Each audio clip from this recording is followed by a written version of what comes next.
2 এর পাওয়ার 30 ইন্টু 9 এর পাওয়ার 20 ইন্টু 6 এর পাওয়ার 8 এর মৌলিক উৎপাদকের সংখ্যা কতগুলি সেটা আমাদেরকে নির্ণয় করতে বলেছে।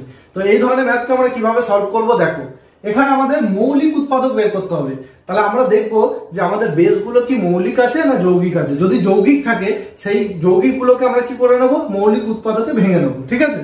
তা আমাদের 2 দেখো, 2 একটা মৌলিক সংখ্যা, 9 যৌগিক সংখ্যা, তাহলে একে আমাকে মৌলিক উৎপাদকে ভেঙে নিতে হবে।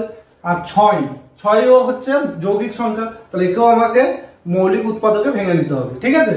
তাহলে 9 কে ভাঙলে 3 দ্বারা ভাঙবো আমরা, 3 3 9। আর 6 কে যদি আমরা ভাঙি 2 3 6, দেখো 3 এখানে মৌলিক সংখ্যা, আবার এখানে 2 আর 3 মৌলিক সংখ্যা। তাহলে আমরা কি করব, 2 এর পাওয়ার 30 লিখবো ইন্টু এই 9 এর জায়গায় আমরা কি লিখতে পারবো, দেখো আমাদের কটা 3 এসছে, দুটো 3, তাহলে 3 এর স্কয়ার লিখতে পারবো 9 এর জায়গায়,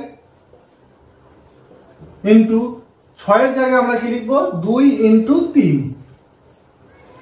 2 ইন্টু 3 তার পাওয়ারে 8 সমান 2 এর পাওয়ার 30 পেলাম ইন্টু 3 এর পাওয়ার, দেখো 2 আর 20 গুণ করে নিতে হবে আমাদের, তাহলে 3 এর পাওয়ার 2 20 40 হবে, ইন্টু এখানে দেখো 2 ইন্টু 3 আছে, ওদের পাওয়ারে 8 আছে, তাহলে একবার 2 এর পাওয়ারের সঙ্গে হবে 8 ইন্টু একবার 3 এর পাওয়ারের সঙ্গে হবে আমাদের 8 হলো।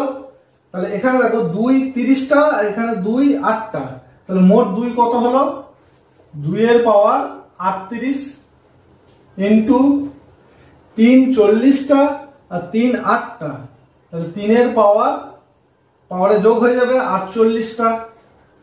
তাহলে দেখো এখানে মৌলিক উৎপাদক 2 আর 3, 2 কটা আছে আমাদের 38টা আর 3 কটা আছে 48টা, তাহলে মোট আমাদের মৌলিক উৎপাদক কতগুলি হবে, 38 আর 48 যোগ করে যা হবে সেটাই হবে আমাদের মৌলিক উৎপাদক সংখ্যা। বোঝা গেল? যোগ করলে দেখো কত হচ্ছে, 86 হচ্ছে আমাদের।